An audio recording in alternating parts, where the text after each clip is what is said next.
influential people in the world. Number one he gave to the last and final messenger, Prophet Muhammad. Yet, in spite of that, we will use the touchstone, Surah Ikhlas. So brother has asked basically three questions. First he gave, according to him, the theory of evolution of man and said, where does God fit in? Secondly, after God has created all these things, how much of his power has been reduced? Thirdly, that when you get sick, you run to the hospital, not to the temple or church or masjid. Three part of the question. He said the answer will be short. The question was long. So imagine, to give a detailed answer will take time. Brother, I'd like to tell you that what you quoted about the Homo sapiens, etc. You are talking about the theory of evolution, brother. Theory of evolution. I'm a medical doctor. I have not come across a single book in my life which says fact of evolution. It is theory of evolution. And even I know about the theory of evolution and about the Darwin's theory.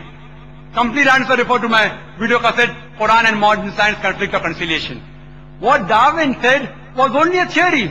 He wrote a letter to his friend Thomas Thompson in 1881 that I believe in this theory of natural selection because I don't have any proof. Only because it helps me in natural selection, it helps me in embryology, in classification, in rudimentary organs. There's no book saying the fact of evolution. All the books say theory of evolution. That's why if we have to say to a friend that if you are present at Darwin's time, Darwin's theory would have been proved right, trying to insinuate to look like an ape. There were missing links. Darwin himself said the missing links. You spoke about the hominids, you only spoke about one wave. I'll tell you about all the four waves. The first wave was Lucy. Lucy was first wave which came 3.5 million years. You talk about 2 million years, I'm telling you what scientists have said 3 million years ago. Lucy. It died out by the ice age. The second came the Homo erectus. About 500,000 years. After that came the Neanderthal man. The third wave, about 40,000 years ago. And the last was the Cro-Magnon. But brother, there is no link between all these stages.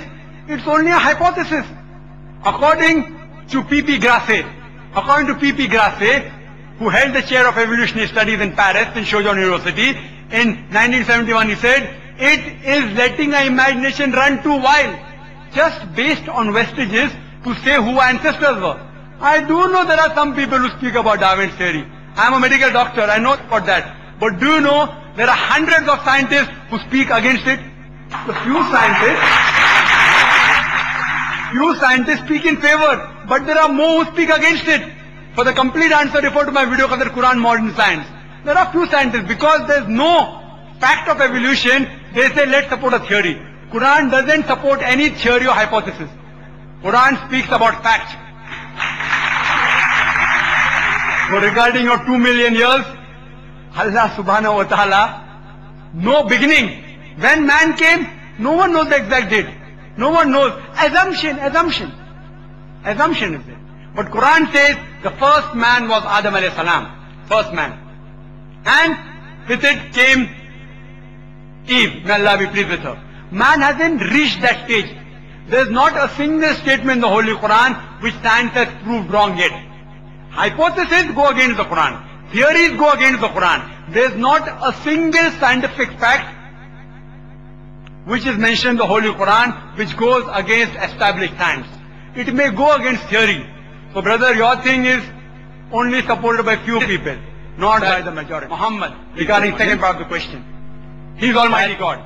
A lunatic. If Allah has created all these things, we Muslims, how less His power. We love our beloved Prophet. You can't understand him completely. We love him. As the Quran, we will do anything for him. We obey him. He is beyond Muslim comprehension. Michael H. Hart, when he wrote a book, I can give you a simile. Not exactly same. An ocean. If you take a drop out of the ocean, how much does the level of the ocean go down? How much? Yet, in spite of this, the difference between Allah becoming less when He creates things and the difference between the level of the ocean becoming less is infinite. The level of the ocean may become 0.00000 somewhere. 0.00 somewhere it will end. But Allah subhanahu wa ta'ala, not even a bit becomes less. He is all powerful. That's Allah subhanahu wa ta'ala. It's such a God who becomes less. We don't worship such God who becomes less. He keeps on creating, he will sometime lose his power. So this God is eternal, absolute. As I said in my talk, He is absolute and eternal. Everything depends on Him. He doesn't depend on anything. Where did Allah come? Allah was before the universe created. Where does He fit in? Where did He get created? He is uncreated. You ask me the question, where did He come into existence? He is uncreated. It's like you asking me that when I tell that my friend, he told me that my brother Tom, he gave birth to a child. Is the child girl or a boy? I, being a doctor, know very well a man cannot give birth to a child. So where does the question come whether it's girl or a boy? So you are asking me, when did Allah come fit in the picture? Allah is uncreated. Because He is uncreated, the question doesn't arise, when did He come? He is there. Question doesn't arise. Regarding a third part of the question, that when people get sick, they run to the hospital. They don't run to the temple. They don't run to the mosque, not to the church. The brother may not be knowing all the people. I am a doctor, I know that when the doctors give up, the thing we doctors say,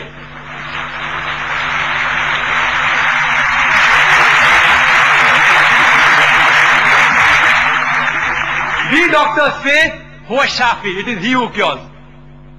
That doesn't mean a person gets sick, only go to the temple. Because the Quran says in Surah Nahl chapter 16 verse 43, as well as in Surah Furqan chapter 25 verse 59, if you are in doubt, go to a person who knows, who's an expert. If you get sick, besides praying to Allah subhanahu wa ta'ala, go to a person who's an expert in medicine, go to a doctor. Quran says that. But even after going to the doctor, have faith in Allah. Because He is the person who cures you. He can cure you with a doctor or without a doctor. So Allah subhanahu wa ta'ala says, we don't believe in blind belief. No Muslim scholar will ever say, if you are sick, don't go to a doctor. So go to a doctor, but finally, the person who cures is Allah subhanahu wa ta'ala. That's why all the doctors, when all their brain, all their science, all the medicine fails, they say, it is only Allah who can save you.